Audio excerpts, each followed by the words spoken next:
ओम शांति। एक बहुत अच्छी बात से हम शुरू करते हैं आज। हम अपने को जितनी वैल्यू देते हैं उतनी ही वैल्यू दूसरे भी हमें देते हैं। बहुत ही ये सूक्ष्म बात है। हम अपने को कितनी वैल्यू देते हैं और अपने को वैल्यू देने का आधार है हमें कौन सी श्रेष्ठ स्मृति अपने बारे में रहती है, कौन सा श्रेष्ठ स्वमान हमारे चित्त पर छाया रहता है। भाई थोड़ा वॉल्यूम बढ़ा दो। तो क्या हैं हम? 4-5 चीजें याद करेंगे जो हमें स्वयं को स्वीकार करा के अपने को वैसी ही वैल्यू देनी है। सबसे बड़ी बात करेंगे पहले, कौन है हम? पूर्वज। छोटे नहीं। तो पूर्वजों के विचार भी महान। उनका एक एक विचार सबकी पालना करने वाला होगा। ये स्वयं को वैल्यू देना है। दूसरा बोलो, कन्याएं बोले। वैल्यू देनी है अपने को। हमारा जीवन साधारण नहीं है, कलयुगी मनुष्यों जैसा भी नहीं है। विशेष अंडरलाइन करें सब। हमारा जीवन कलयुगी मनुष्यों जैसा नहीं है कि हम उन्हें कॉपी करें, वो कॉपी हमें करेंगे या हम उन्हें। महेश, वो हमें करेंगे ना। आदर्श और सैंपल एग्जाम्पल हम हैं। दूसरा, अपने को वैल्यू दें। मैं बहुत बहुत महान हूँ। कहने तक न रह जाए मैं महान आत्मा हूँ, गहराई में उतर जाए मैं बहुत महान हूँ, महानताएं आ जाएंगी। तीसरी बात, सबसे बड़ी बात होती है कौन सी? बोलो प्रभा बहन। सबसे बड़ी, मैं बाप समान हूँ। दृष्टि बदल जाए। जैसे बाबा की दृष्टि सबके लिए कैसी है, विचार करें। जो उनको गाली देते उनके लिए भी, आज भी बाबा था ना, बाबा का था, मैं निष्कामी हूँ और परोपकारी हूँ। जिन भारतवासियों ने मेरी बहुत ग्लानि की, पहले उन पर उपकार करता हूँ। हमें तो पता नहीं ना हमने ग्लानि की।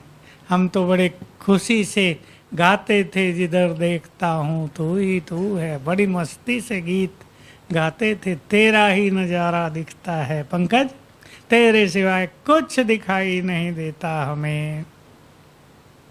लेकिन रियलिटी तो नहीं थी ना। वो भी दिखाई नहीं दिया, खुद भी दिखाई नहीं दिए, पुण्य कर्म भी दिखाई नहीं दिए, कुछ दिखा नहीं। तो हम बाप समान हैं। जरा इस पे काम करेंगे अभी। प्रताप भाई, डीपली चले इस फीलिंग में, मैं बाप समान हूं। 5-7 बातें इसकी प्रैक्टिस में लाएंगे तो हम अपने को बाप समान समझेंगे, तो दूसरे भी हमें उसी स्वरूप में देखने लगेंगे। 5 पावरफुल बातें निकालने। एक मैंने बताई है, बाबा की जैसी दृष्टि सबके लिए है, सब धर्मों की आत्माओं के लिए है। प्यार और शुभ भावनाएं हैं, वैसी ही हमारी भी होनी चाहिए।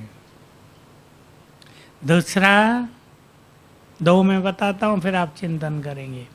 बाबा जिस तरह साक्षी दृष्टा है, हमें भी साक्षी भाव बहुत बढ़ा देना है।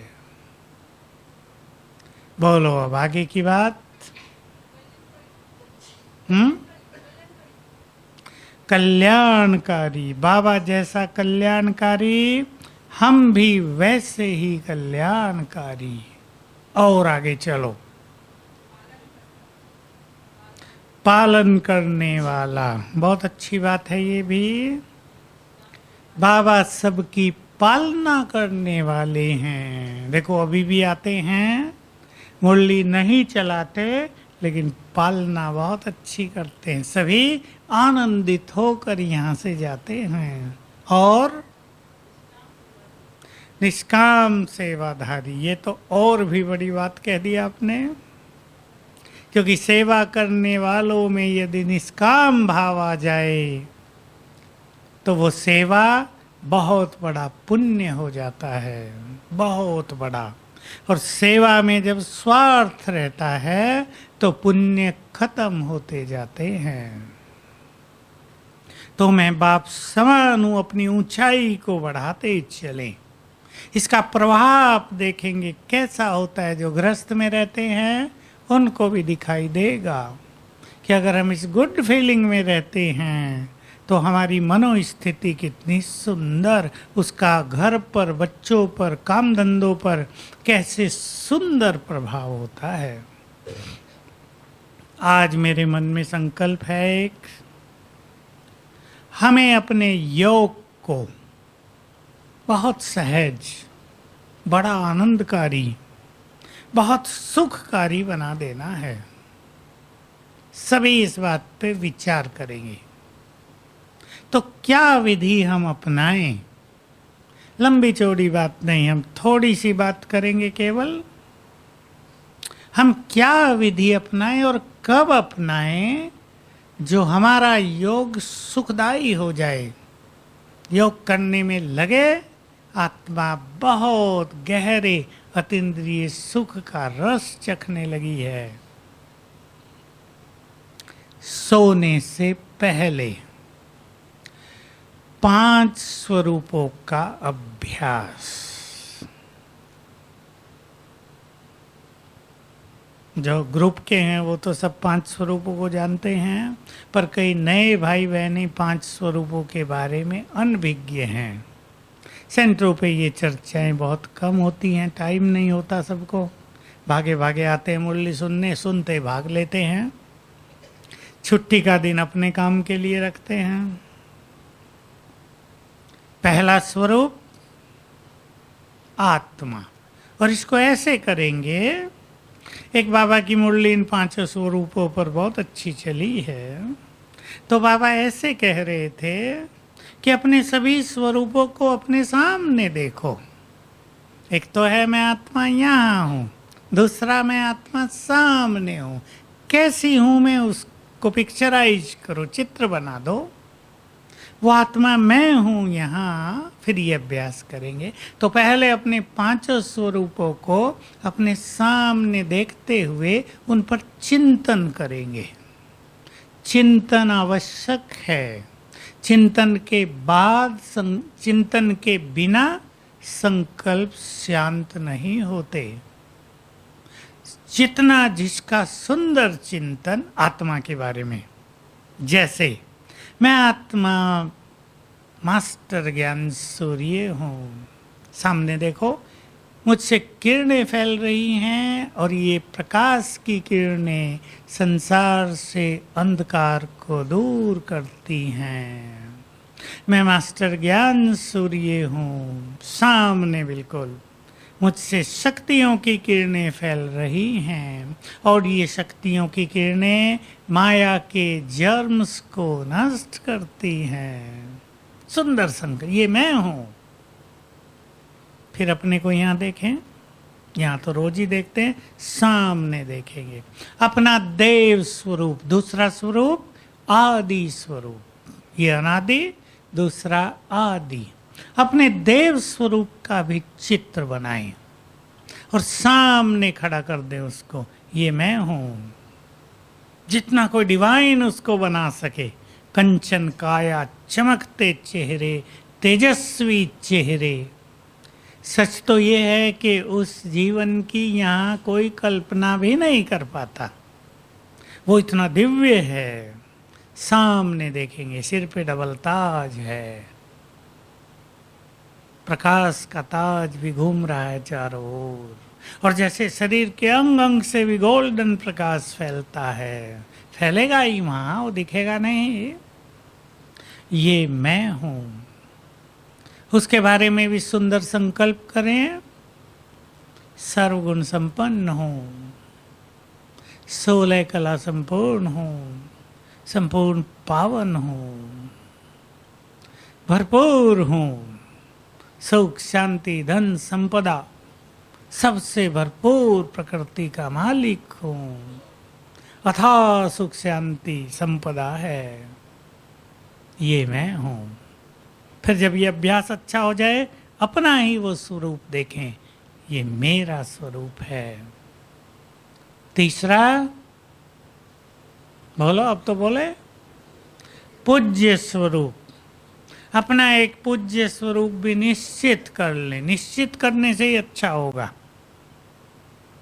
शिव शक्तियों के तो बहुत स्वरूप हैं संसार में, अलग अलग राज्यों में अलग अलग देवियां हैं। एक राज्य की भी देवी है तो गांव की भी देवियां हैं, है ना? गांव की देवियां, हर गांव में एक देवी का मंदिर मिलेगा, ये इस गांव की देवी है। वो नाराज हो गई तो गांव में गड़बड़ हो जाती है। देवियां नाराज भी जल्दी होती है। यहाँ की देवियां तो संतुष्ट हैं, पर वो देवियां नाराज जल्दी हो जाते हैं। नारियल नहीं चढ़ाया, बस नारियल से ही प्रसन्न है देवियां।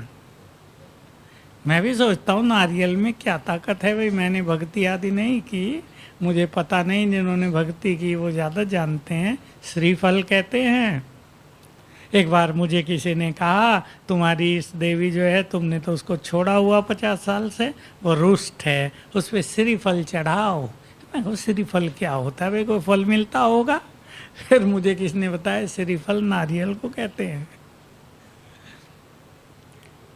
निश्चित करें अपना एक स्वरूप। हनुमान भी बहुत है ना, पंचमुखी भी है, 3 मुख वाला भी होगा, 1 मुख वाला तो है ही। गणेश और भी कई हैं, लेकिन ये 2 फेमस हैं। आजकल हनुमान का ज़्यादा प्रचार प्रसार है, और श्री गणेश का भी जहाँ तहाँ बहुत ज़्यादा है। पहले महाराष्ट्र में होता था, अब चारों ओर फैल गया। मैं नॉर्थ इंडिया में गया तो देखा वहाँ भी चालू है अभी। और कौन सा स्वरूप है? महाविष्णु स्वरूप। शिव शक्तियों के तो बहुत हैं। अपना एक स्वरूप सामने लाओ, ये मैं हूं।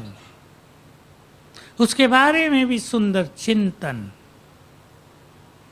देखो, मेरे इस स्वरूप के द्वारा द्वापर युग से भक्तों की पालना होती आई है। इस स्वरूप के द्वारा अनेक भक्तों की मनोकामनाएं पूर्ण होती आई है, विघ्न नष्ट होते आए हैं। जो मांगा वो मिल गया। किसी के रोग मिटे, किसी के बच्चों को बुद्धि मिली, किसी की समस्याएं समाप्त हुई। ये सब हमारे द्वारा होता है, ये मैं हूं। चौथा स्वरूप हमारा ब्राह्मण, ये भी बहुत पावरफुल स्वरूप है। इस स्वरूप में हम संपूर्ण पवित्र हैं। देवियों के चेहरों में देखो, बाबा ये बहुत सिखाया करते थे शुरू में, नैनों में स्नेह, बहुत कल्याण की भावना। कोई भी भक्त निराश होकर मेरे मंदिर द्वार से वापस न जाए। चेहरों को देखते ही पवित्र फीलिंग, पवित्र वाइब्रेशंस, ये मेरा स्वरूप है। दाता, सदा पालना करने वाले, और दाता। चिंतन आवश्यक है। मैं फिर अंडरलाइन कर रहा हूं, मैं ब्राह्मण, अपने ब्राह्मण स्वरूप के बारे में भी बहुत अच्छा चिंतन। इस जीवन में वो सब कुछ देख लिया जो चारों युगों में कभी नहीं देखा जाता। प्रभु पालना का श्रेष्ठ भाग्य प्राप्त हुआ। स्वयं भगवान ने आकर पढ़ाया, पढ़ाया माना सारे रहस्य खोल दिए। जो उलझी हुई गुत्थियां थी, जिन प्रश्नों का उत्तर नहीं था द्वापर युग से अब तक, एक एक लाइन में बाबा ने उत्तर दे दिया। बहुत बहुत भाग्यवान हूं। बाबा ने हमें कितना ऊंचा उठा दिया है। कहाँ एक माता ग्रस्त में 2 बच्चों की माता, और उसे क्या कह दिया आके, तुम जगत माता हो, पालना करो। ऊंचा उठाया हमारा स्पिरिचुअल लेवल। फिर फरिश्ता, ये बहुत इंपॉर्टेंट स्वरूप है हमारा। अपने सामने अपने फरिश्ते स्वरूप का चित्र बनाएं। बिल्कुल जैसा मैं, ऐसा ही सामने लाइट का शरीर, मस्तक में चमकती आत्मा, अंग अंग से फैलता हुआ सफेद प्रकाश। इस स्थिति में भी मैं संपूर्ण पावन हूँ, डबल लाइट हूँ, बंधन मुक्त हूँ, आकर्षणों से परे हूँ, बहुत शक्तिशाली हूँ, निरंतर परमात्म छत्र छाया के अंदर हूँ। ये मैं हूँ। फिर अपना वो स्वरूप देखने लगेंगे। सोने से पहले ये करके सोएंगे 1 2 3 बार। योग इसी को बना दो। जब से बाबा ने ये कहा ना 1 मास पहले की मुरली में, योग उनका नहीं लगता जो अपना रूप नहीं बदलते। याद है? जैसा रूप बाबा का वैसा ही रूप तुम्हारा, बदलो इसको। तो हमारे 2 रूप बदले जाते हैं, आत्मा और फरिश्ता। तो इससे बहुत अच्छा योग लगेगा, ये सबको अनुभव होगा। उठते ही फिर इन्हीं सुंदर विचारों में सोएंगे तो क्या फायदा होगा? सारे दिन का बुद्धि पर, मन पर कोई भी बुरा इफेक्ट यदि है वो उतर जाएगा। किसी के शब्द बार बार घायल कर रहे हों, भारी कर रहे हों, थोड़ा खुशी को छीन रहे हों, वो समाप्त हो जाएंगे। हमें उनको समाप्त करके ही सोना है। जो आज के इस बुरे इफेक्ट को समाप्त करके नहीं सोते, क्या नुकसान होता है? मोटा नहीं, हम सूक्ष्म बात कर रहे हैं। उसकी सूक्ष्म बैड एनर्जी हमारे ब्रेन में, सबकॉन्शियस माइंड में समा जाती है। उसको निकालने के लिए फिर हमें बहुत मेहनत करनी पड़ती है। उसका इम्पैक्ट, उसका सूक्ष्म असर दिखाई देगा जीवन पर। ऐसा बहुतों ने कर दिया है जीवन में। बहुतों ने क्या, सबके साथ हो गया कि द्वापर युग से जो भी दबाव आत्मा पर, मन पर पड़े, रोज नहीं पड़े, द्वापर में रोज नहीं पढ़ते थे, कभी कभी उसको खत्म करने का किसी को तरीका आता नहीं था। उसका सूक्ष्म अंश सबकॉन्शियस माइंड में, अंतर मन में समा गया। वो अब तक काम करता आ रहा है। वो अब एक्टिव हो जाता है कभी कभी। इसलिए अब हमें, जब हमारे पास संपूर्ण ज्ञान है, रोज के किसी भी बुरे इफेक्ट को समाप्त करके ही सोना है। पसंद है? बाबा के पास भी जाएंगे। मैंने पहले भी एक बात कही थी, यहाँ बहुत अच्छे अभ्यास होंगे, अनुभव होंगे। सवेरे उठते ही बाबा को गुड मॉर्निंग, यहाँ से हमारी दिनचर्या की शुरुआत हो। जैसे आजकल मेडिकल वाले डॉक्टर कई बैठे हैं, नेचर क्योर वाले विशेष आयुर्वेद वाले ये सिखाते हैं कि दिन की शुरुआत, खाने की जो शुरुआत है ना, वो भारी खाने से ना हो। ये नहीं आपने नाश्ते का टाइम हुआ तो ठेपले ही खाए, हल्के भोजन से हो, फ्रूट से हो, फिर खाओ ठेपले आदि, पूरी आदि फिर खाओ। लेकिन अगर शुरू में ही भारी खा लिया तो देह पर उसका बुरा इफेक्ट होगा।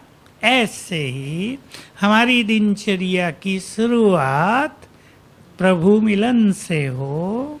आँख खुली, बाबा गुड मॉर्निंग, और जैसे ही हमने बाबा को गुड मॉर्निंग किया तो बाबा का प्यार भरा और वरदानी हाथ हमारे सिर पर। इसको एंजॉय करेंगे बहुत अच्छी तरह। दूसरा हम बाबा को नमस्ते करते हैं कब? बोलो। दूसरा मुरली के अंत में। तो ये भी आदत न पड़ जाए, कईयों को बोलने की आदत पड़ गई है ना, बाबा बोलता है हम भी बोल देते हैं, बस पूरा हो गया काम। लेकिन हम चलें फिर से ऊपर और सामने बाबा को जाकर फिर गुड मॉर्निंग और नमस्ते करें। और दूसरा विजन बनाएं कि बाबा ने अपनी 1000 भुजाएं हमारे सिर के ऊपर फैला दी और कहा, बच्चे तुम अकेले नहीं हो, सारा दिन मैं तुम्हारे साथ रहूंगा। इसका अनुभव होता जाएगा। तीसरा समय आएगा रात को, गुड नाइट। अब फिर ऊपर जाकर गुड नाइट करना है और फिर तीसरा विजन बनाना है कि बाबा ने हमें गले से लगा लिया। और बाबा से के गले से जब हम लगेंगे तो क्या क्या हो जाएगा? प्यार के सागर से मिले हम, शांति के सागर ने हमें गले से लगा लिया, सर्वशक्तिवान ने हमें गले से लगा दिया। तो वो है ब्लोटिंग पेपर, याद है ना? बस गले से लगाते ही सोख लिया सब कुछ हमारे तन मन का, इस संकल्प के साथ कि बाबा ने सोख लिया है। हम सोएंगे और 5 स्वरूपों का अभ्यास करेंगे। 3 बार कर लें ताकि फुल उसमें आ जाएं हम। पहली बार केवल याद करेंगे 5 स्वरूपों को, दूसरी बार चिंतन के साथ याद करेंगे, तीसरी बार वो स्वरूप हमारा हो जाएगा। सवेरे आँख खुलते ही फिर जब हम बाबा को गुड मॉर्निंग करें, फिर जिनको अच्छा योग लगाना है 5 स्वरूपों का अभ्यास करेंगे। आज से ये शुरू करेंगे और इसका इफेक्ट देखेंगे योग अभ्यास पर कितना सुंदर होता है। बाबा से कितनी सुखों की फीलिंग होती है और स्थिरता कितना लंबा समय चलती है। एकाग्रता लंबा समय चलेगी। बस बाबा के पास बैठे हैं हम, या बाबा हमारे सिर के ऊपर छत्र छाया है, या सूक्ष्म लोक में जाके बाबा से बातें करेंगे, उनको थैंक्स देंगे। तो लक्ष्य बना लेना है कि रोज अमृत वेले आत्मा चार्ज हो जाए, मन आनंदित हो जाए। ऐसे ही हम आए और योग करने गए थे, वे योग करके आ गए, ये नहीं, आत्मा आनंदित होकर उठे। पसंद है सबको ये करना? आज रात से और कल से शुरू करेंगे, इवनिंग टाइम भी करेंगे। इस टाइम बहुत अच्छे अनुभव होंगे इसके।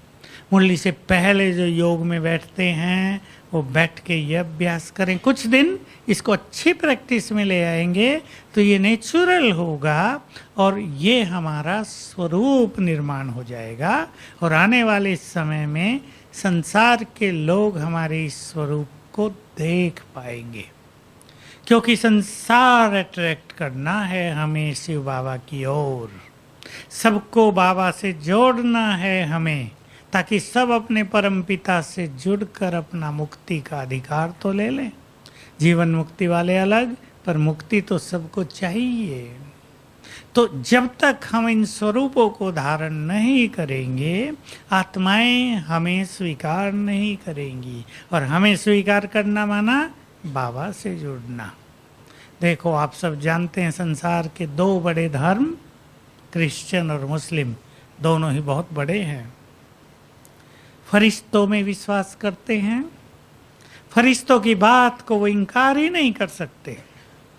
अगर हम लंबा काल फरिश्ते स्वरूप का अभ्यास करते होंगे तो हमारे वाइब्रेशंस, हम मन के द्वारा उनको संदेश देकर उन्हें मुक्ति का वरदान दिला सकेंगे। उन्हें फील होगा कि फरिश्ते हैं, हमें कोई मैसेज दे रहे हैं, वो उसको रिजेक्ट नहीं कर पाएंगे। 3 सुंदर धारणाओं पे हम आपका ध्यान दिलाते हैं।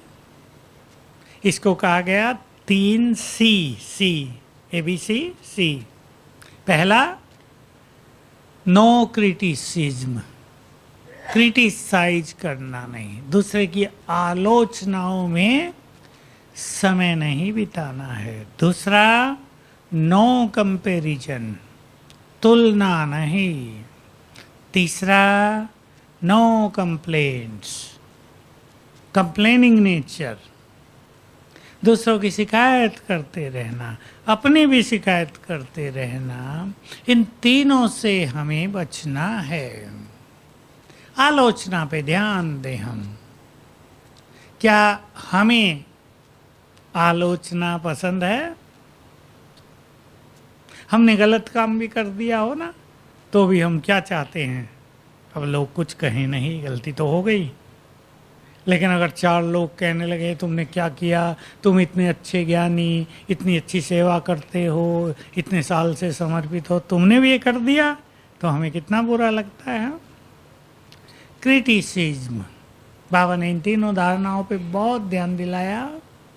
दूसरे को क्रिटिसाइज करना माना उसकी खुशी को भी छीनना और उसमें जो चेंज करने की शक्ति है उसको भी दबा देना। हर व्यक्ति में चेंज करने की शक्ति भी है और हर आत्मा स्वयं को चेंज करना भी चाहती है।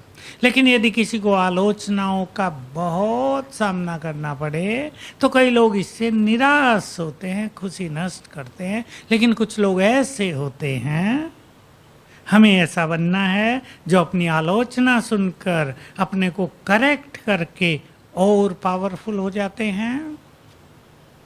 करेक्ट करना जरूरी है, जो गलती हुई है उनको चेंज करना आवश्यक है, लेकिन अपने को और पावरफुल बना देना उससे भी अधिक आवश्यक है। इसलिए संसार में बहुत लोग महान बने क्रिटिसिज्म सुनने के बाद। आलोचना ने उन्हें महान बना दिया। अब अपने पॉलिटिक्स में देखो, हमारे जितने भी प्रधानमंत्री हुए हैं सबको कितनी गालियां सुननी पड़ी या नहीं? हमारे डॉक्टर मनमोहन सिंह तो बड़े भोले से सज्जन, चुप रहने वाले, लोग क्या क्या कह देते थे उन्हें, सुनते हैं ना लोग। तो हमें पक्का कर देना है, यदि संसार में कुछ महान कार्य करने हैं तो बोलो, सुनने के लिए तैयार। जो भी अच्छी सेवाएं कर रहे हैं उन्हें सुनना पड़ता है ना। अनेक बातें सुननी पड़ेंगी, तो सुनाने वाले भी तैयार हैं, सुनाने वाले कई तैयार हैं, सुनने वालों को भी तैयार हो जाना चाहिए। देखो, लौकिक वालों से, संसार के लोगों से तो बहुत सुनना ही पड़ता है ना, लेकिन अपनों से भी सुनना पड़ता है। इसको अपनी शक्ति बना दो। एक हमारे ज्ञान के प्रिंसिपल हैं, बहुत दिन से अपनी, जहाँ उनको 2 बड़े स्कूल दिए हुए थे 12वीं तक के, उनको वो हटाना चाहते थे। अभी 1 साल से ढूंढ रहे थे कहीं दूसरी अच्छी जॉब मिले तो मैं यहाँ से छोड़ूं। मिली दूसरी, उनके शहर के पास ही मिल गई, मेरे को फ़ोन करते रहते हैं। तो मुझे बताया अभी 1 हफ्ता पहले कि वहाँ एक तो बिल्कुल वोमेन कॉलेज है, टीचर सब लेडीज हैं, कहा लेकिन बहुत गुटबाजी हैं, मेरे लिए बहुत चैलेंज हैं वहाँ। मैंने कहा तो तुम घबराते हो क्या? कहा नहीं, मैंने संकल्प कर लिया है। ये बात मैं क्यों सुना रहा हूँ आपको, ये लास्ट बात इसकी, कि हर चैलेंज को मुझे गोल्डन अपॉर्चुनिटी बना देना है। माताएं सुने, समझी, हर बाधा को एक सुंदर अवसर में परिवर्तित कर देना है। मैंने उन्हें कहा 3 प्रिंसिपल चले गए यहाँ से 1 साल में ही।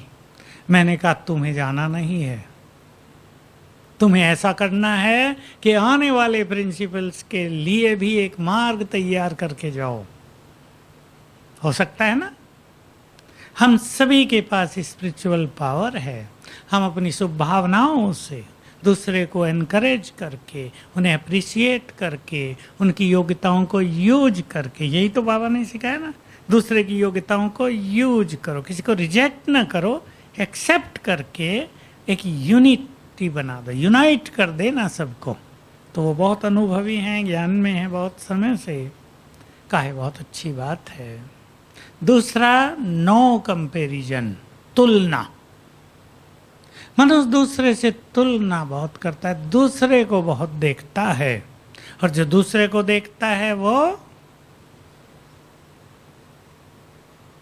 विचार करेंगे गहराई से। एक तो वो अपने को देखना भूल जाता है, लेकिन वो अपनी इनर पावर्स को, अपनी आंतरिक योग्यताओं को भी नहीं पहचान पाता। इस पे ध्यान देंगे सभी। जो दूसरों को देखने में लगे हैं, जो ईर्ष्या द्वेष से भटक गए हैं, वो अपने अंदर की योग्यताओं को विकसित भी नहीं कर पाते। उनकी सारी एनर्जी उसमें लगी रहती है, इसलिए तुलना नहीं। देखो, जो अच्छे स्टूडेंट होते हैं लौकिक में, क्या वो उन स्टूडेंट्स से तुलना करते हैं जो पढ़ नहीं रहे हैं? सही स्टूडेंट बैठे हैं ना कई, भाई ये तो क्लास में जाता ही नहीं, घर से आता है कॉलेज आने के लिए, जाता कहीं और है, हम भी ऐसा ही करें। सोचते हैं अच्छे स्टूडेंट, नहीं, वो नहीं आता ना आए, हमें अपने कैरियर को बहुत सुंदर बनाना है, हमें उसको थोड़ा ही फॉलो करना है। हम भी दूसरों को देखें ही नहीं, अपना अपना महान लक्ष्य निश्चित कर दें, उस लक्ष्य के प्रति अपने को डेडिकेट कर दें, समर्पित कर दें, उस लक्ष्य को पाने के लिए कुर्बान हो जाएं, तो बाकी सब चीज़ें पीछे छूट जाएंगी। बाबा सिखाते आए, तुम चलते चलो, साइड के सीन पीछे जाते जाएंगे ना। साइड सीन में जो भटक जाते हैं, उनको देखने में रुक जाते हैं, उनकी गति धीमी हो जाती है। इसलिए तुम निरंतर आगे बढ़ो, तीव्र गति से आगे बढ़ो, ये साइड के सीन सभी पीछे जाते जाएंगे। तुम सबको छोड़ के आगे निकल सकोगे, लेकिन ये शर्त है, निरंतर चलते चलो तीव्र गति से। नो कंप्लेन, कंप्लेनिंग नेचर नहीं, ये भी बहुत खतरनाक है। इससे संगठन में शत्रुता बढ़ जाती है, और हमें याद यही रखना है कि हमें शत्रुओं की संख्या नहीं बढ़ानी है। किन की बढ़ानी है? मित्रों की। क्योंकि हम एक श्रेष्ठ लक्ष्य को तभी प्राप्त कर सकते हैं जब अनेक आत्माओं का स्नेह और शुभ भावनाएं भी हमारे साथ हों। क्या समझते हैं सभी शांतिवन वाले? हम लक्ष्य को तभी पा सकते हैं जब अनेक आत्माओं की शुभ भावनाएं और स्नेह हमारे साथ हो। है या नहीं? कई छोटी सी प्रॉब्लम आती है संगठन में। आजकल जो विज्ञान ने हम सभी को बड़ी सुविधाएं दी हैं ना, उसका कई लोग मिसयूज करते हैं कि 3 लोग एक ही कमरे में साथ रहते हैं। एक को सवेरे उठने का बहुत शौक है, 2 रात के 1 बजे तक फोन करते हैं। वो तो सवेरे उठेंगे नहीं,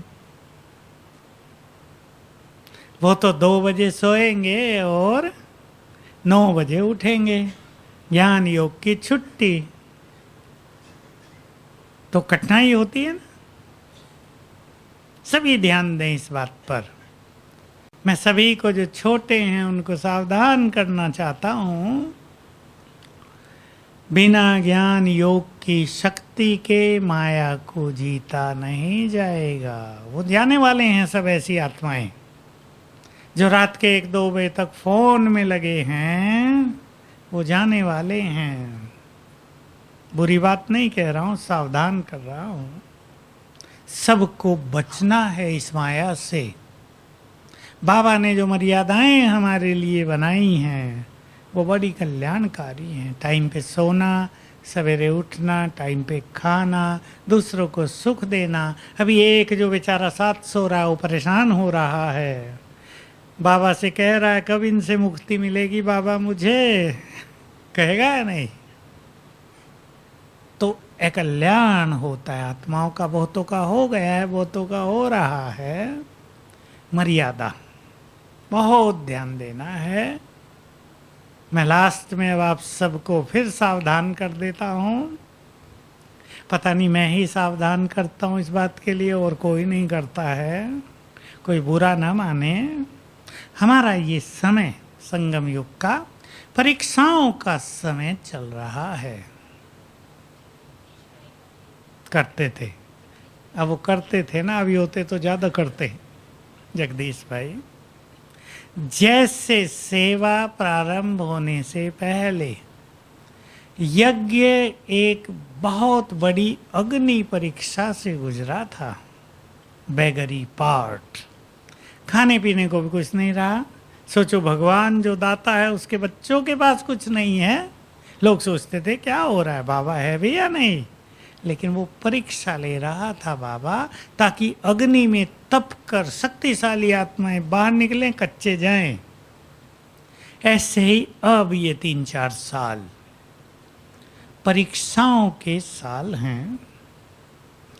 इसमें कई लोग पलायन कर सकते हैं, जो कच्चे हैं, जिन्होंने ज्ञान योग पे ध्यान नहीं दिया, वो विदाई ले सकते हैं। विदाई लेना क्या, बाबा को विदाई दे सकते हैं। इसलिए माया के हर रूप को पहचान कर अपने को शक्तिशाली बनाना है, प्रोटेक्ट करना है। ये इलेक्ट्रॉनिक्स अच्छा भी है, लेकिन मनुष्य के लिए श्राप भी है। बहुतों के लिए श्राप बन गया है। युवा पीढ़ी के लिए तो मैं कहूँगा वरदान, 5% के लिए, 95% के लिए अभिश्राप। माताएं रोज आती हैं मेरे पास कष्टों को लेकर, हमारे बच्चे ने ये कर दिया, वो कर दिया। नेट से मानसिक परेशानियां हो रही हैं अनेक युवकों को, इसलिए हमें इससे बचना है।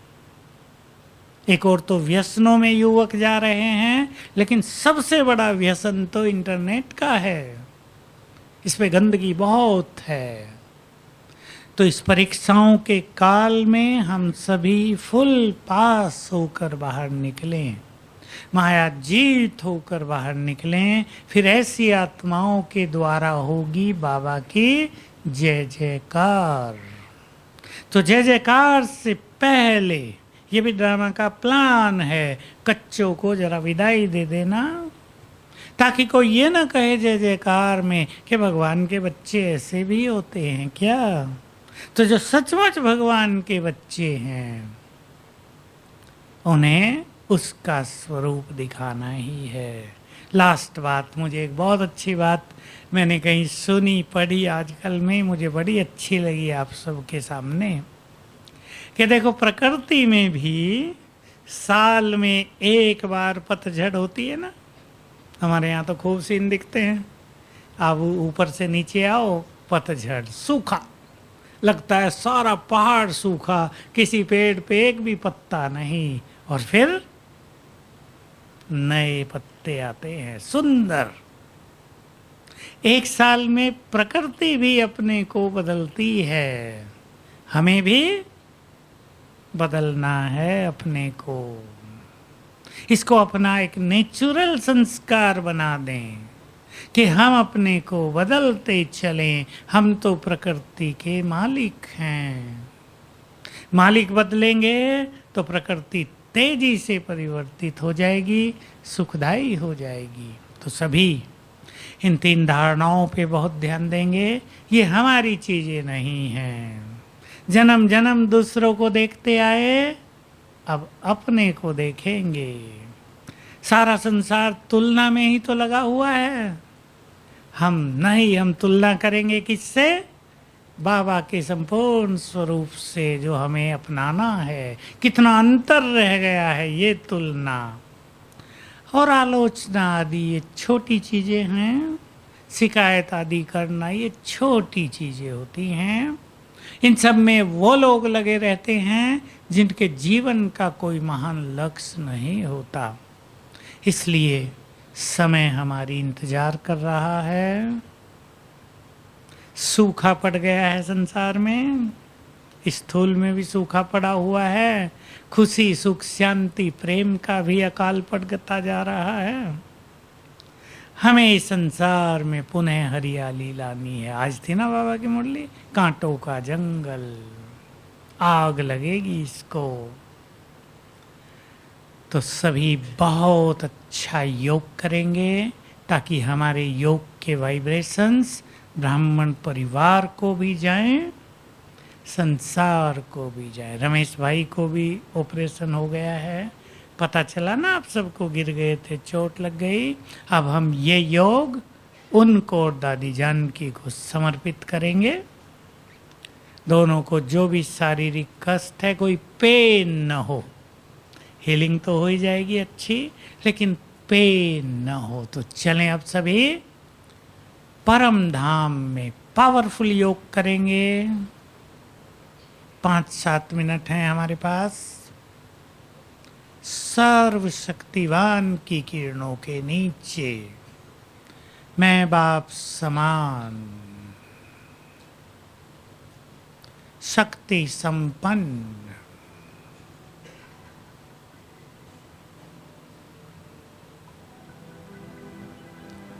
सर्वशक्तिवान की किरणें मुझ में समा रही हैं और फिर सारे संसार में फैल रही हैं।